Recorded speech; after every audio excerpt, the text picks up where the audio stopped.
do a view out the front door this time. So I'm all full of information today, aren't I? So had another thought come to me is that we have been told that God is love, right? But that's not really true. God is eternity. Eternity is independent of love. Love is not independent of eternity. And we get caught in these love traps on all kinds of different levels. And, Babaji, he in his book, he wrote that the reason we follow Sahaj Marg, the natural path, the reason we have a master or a guide is because it's easy to get trapped at these lower levels. That it might feel wonderful, it might feel like love and bliss and these states that are so refined that we think that we've achieved the goal.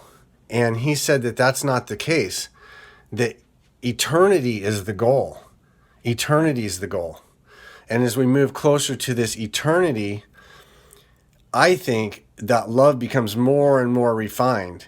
People talk about having near-death experiences, and they go into this field of love, and they just experience this just waves of love, and it feels so wonderful, and they want to stay there. They want to stay there, obviously, because being on Earth is rough. It's a rough duty. It's a rough tour of duty. But I think it's important to understand that these lower levels of love that might feel really loving could be considered to be traps, I guess you could say. They're not the goal. The goal is eternity. And that's love that comes off of that eternity is what we associate as being God, because we can feel it. It has a tangibleness to it. But eternity is something else. And I'm not even going to try to tell what eternity is because I have no idea. But I see it as just complete clarity, like a kind of clarity that we can't even comprehend with our mind. Our mind can't comprehend it. So that's why we follow the path. That's why we follow the practice. The practice can lead us closer to that. It can't take us there all the way. Babaji said that the teacher, the guru can take you to the edge. They can take you to the edge of eternity, but ultimately you have to make the journey. You have to swim into that.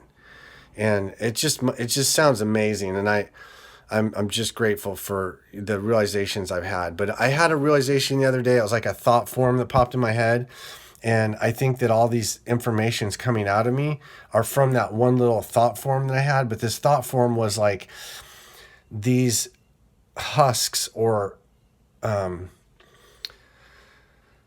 they call them some scars, but I like to look at almost like you're wearing these old tattered rags that are maybe they're thought forms, emotions, experiences, things that are we associate with us in reality, what we associate, maybe our material things. And as we move into the state of eternity, that stuff just peels off of us. It starts to fall away and becomes less and less. And it's it's amazing how this information comes. It comes in these little thought forms, and then this thought form can manifest into just all these ideas and all this myriad amazing wonderments, because it's so powerful. Anyway, I just thought I'd share that with you, that love isn't bad, it's good, but when people say God is love, God is something that the love is merely an off-gassing of this eternity. I use the example of a lake with the steam rising off of it in the morning, like a mountain lake, and that water, there's like a little mist coming up off of the water. It affects the water zero. The water is completely independent and separate of it, but this off-gassing is unfolding into realities. I mean, multiple dimensions, multi dimensions. This love is this eternity is so potent that its mere presence allows for the existence of everything that we see. It's really mind-boggling. It's mind-boggling. I just thought I'd share that with you. Have a good day.